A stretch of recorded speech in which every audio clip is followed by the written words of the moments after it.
네, 원장님 오늘 또 저번에 이어서 재미있는 환자분의 케이스에 대해서 설명해 주신다고 하셨는데요. 이야기 좀 부탁드리겠습니다. 네. 제가 영상 찍는 거는 대부분 우리 선생님들한테 어떤 뭐 따로 교육을 해주거나 그럴 때도 있겠지만 환자 케이스가 오게 되면 우리 선생님들한테 도움이 되라고 얘기를 해주는 편이거든요. 근데 그냥 개인적으로 얘기하는 거를 영상에 담아서 같이 공유하면 좋겠다라고 생각해서 영상을 촬영하는 겁니다. 그래서 항상 어려운 게 보통 우리는 공부를 할 때 어떤 질환에 대한 증상 하나를 이렇게 공부를 하잖아요. 근데 실제 환자분들이 오시게 되면 복합적으로 오는 경우가 굉장히 많고, 그 다음에 환자분들이 호소하는 바를 이렇게 집중하다 보면 실제 이분들의 병을 놓치는 경우도 있어요. 그래서 환자분의 말을 잘 듣되 여과를 해서 잘 들어야 되지 않을까. 요번에 케이스는 좀 그런 케이스였거든요. 어제 환자분이셨는데 좀 멀리서 오셨어요. 아니, 멀리까지는 아니지만 창원에서 오셨어요. 창원에서. 마산이죠, 마산. 마산에서 오셨는데 이분이 한 2주 전에 증상이 갑자기 생기셨대요. 그래서 정형외과 가셔가지고 이제 엑스레이 찍고, 네, 정형외과에서 엑스레이 항상 찍으니까 찍고 뭐 협착증인 것 같다, 뭐 디스크인 것 같다. 예, 제가 차트 띄워놓았거든요. 연세가 올해 만으로 45세, 만으로 45세신데 엄청 이렇게 겁을 먹고 오셨더라고요. 왜냐하면 좌측 다리에 힘이 안 들어간다고 오셨어요. 그게 제일 이제 주고 호소였어요. 영어로는 칩 컴플레인이라고 그러는데 그게 제일 중요한 얘기였어요. 다리에 힘이 안 들어가요. 그래서 넘어질 것 같아요. 이래요.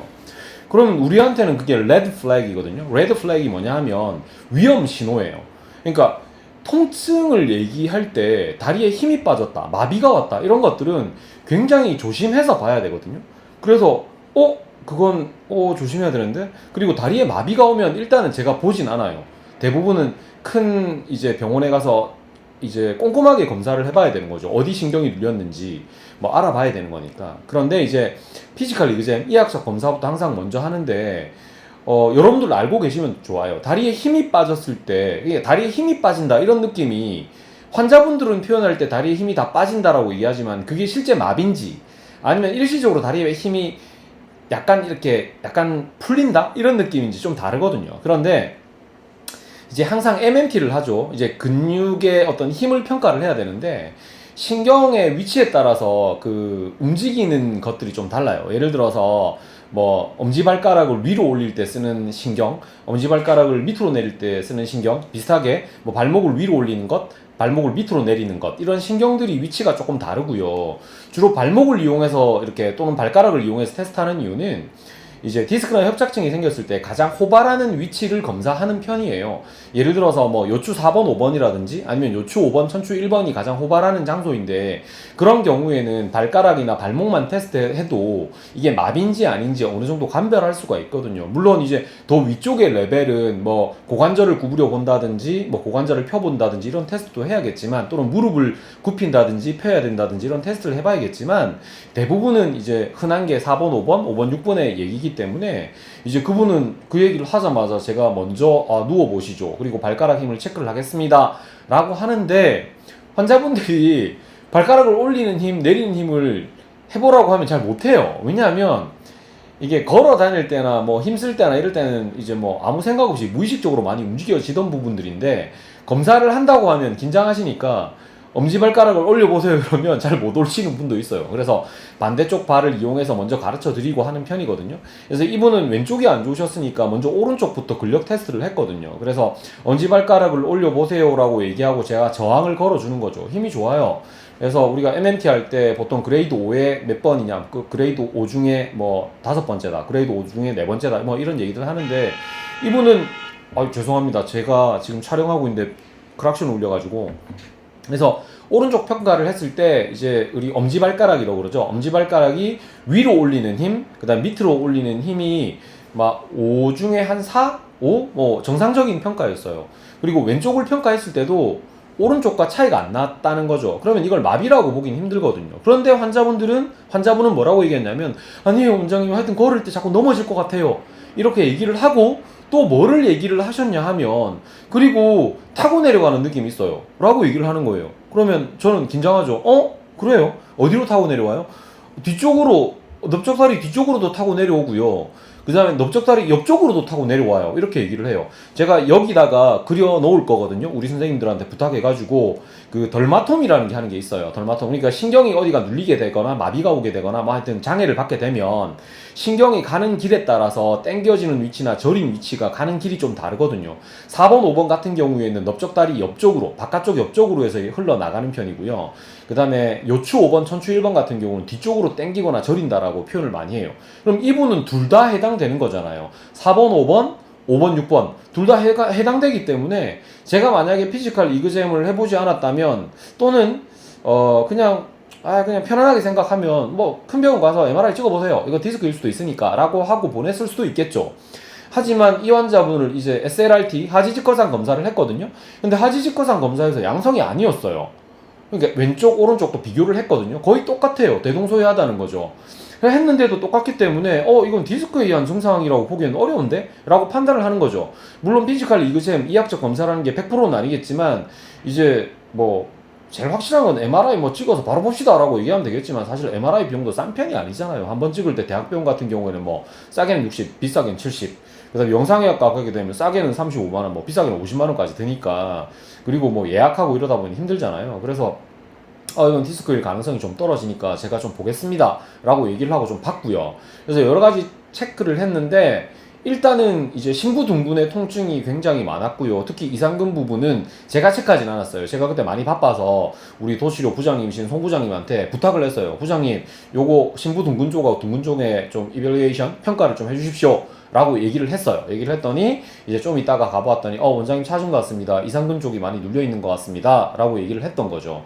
그리고 이제 걷는 거를 시켰는데 트렌델렌버그 게이트가 나왔던 거죠. 일반인들은 트렌델렌버그 게이트가 뭔지를 모르시고 트렌델렌버그 테스트가 뭔지를 모르실 텐데 중둔근이 약해져 있을 때 외전근이 약해져 있어서 이제 쉽게 얘기하면 그 엉덩이가 약간 오른쪽 왼쪽으로 이렇게 빠지는 걸음걸이가 있어요. 뒤뚱뒤뚱 걷는 걸음이라고 하죠. 그런 걸음걸이가 나왔다는 거죠. 그래서 이 환자분을 평가할 때 이상근에 의해서 사이어틱 너브, 좌골신경이 눌려 있었고 그 다음에 글루티우스 미디우스, 중둔근의 약화가 같이 있었던 환자였던 거죠. 그래서 걸을 때 힘이 빠지는 느낌도 있었고 저리고 당기는 느낌이 있었어요. 또 하나가 있어요. 근데 그 이상근은 좌골신경이기 때문에 뒤쪽으로만 당겨야 되거든요. 그러면 환자가 얘기했던 옆쪽으로 당기고 화닥거려요 라는 건 무엇이었을까 생각을 해보면 이분이 중둔근이 약했기 때문에 보상적으로 심부둥근 중에 하나인 이제 그 글루티우스 미니무스, 이제 소둔근을 과도하게 활성화시켜서 쓰지 않았나라는 생각이 드는 거죠. 글루티우스 미니무스가 과도하게 쓰거나 문제가 생기게 되면 이제 소둔근에 의한 연관통이 어디로 나타나냐 하면 요추 4번, 5번의 방사통하고 위치가 거의 비슷해요. 그래서 이분 같은 경우에 종합적으로 결론을 내리자면 이상근 증후군에 의한 사이어틱 너브, 좌골신경이 자극을 받았던 상태였고 중둔근이 약해져서 걸을 때 힘이 빠지고 자꾸 넘어지려고 하는 증상이 나타났을 수 있고 그 다음에 그 넓적다리 바깥쪽으로 불편감은 글루티우스 미니무스에 의해서 연관통이 나타나지 않았을까라는 생각을 하고 이제 결론을 내리고 이제 치료를 조금 했던 거죠. 치료를 하고 나서 걸음걸이도 좀 편해졌고 그 다음에 저린 느낌도 좀 많이 사라졌다라고 얘기를 하셨거든요. 그런데 환자분이 여전히 불안해하세요. 왜냐하면 우리는 이제 합리적인 판단을 하기 위해서 이학적 검사를 하고 이제 그걸 실마리로 보고 찾아내는 과정을 통해서 이거는 이게 거의 맞는 것 같아 라고 결론을 내려도 환자분들은 계속 불안해할 수 있다는 거죠. 그리고 오랫동안 진료를 하면서 제가 느꼈던 게 뭐냐 하면 환자의 불안함은 해소시켜 주는 게 좋아요. 그래서 환자분 보고 얘기했어요.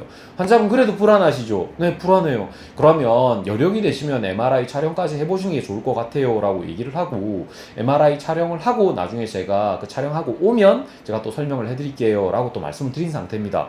그래서 오늘 제가 여러분들께 말씀드리고 싶고 우리 선생님들에게 말씀드리고 싶었던 건 뭐냐면 다각적으로 접근하는 연습을 자꾸 하셔야 돼요. 그냥 이거는 이거, 뭐 이게 저리고 아프고 뭐 이상근 위치가 누르면 아프니까 이건 이상근 증후군 하나로 그냥 끝나는 거야가 아니고 이상근 증후군이 왜 왔을까도 또 점검을 해봐야 되는 거고요.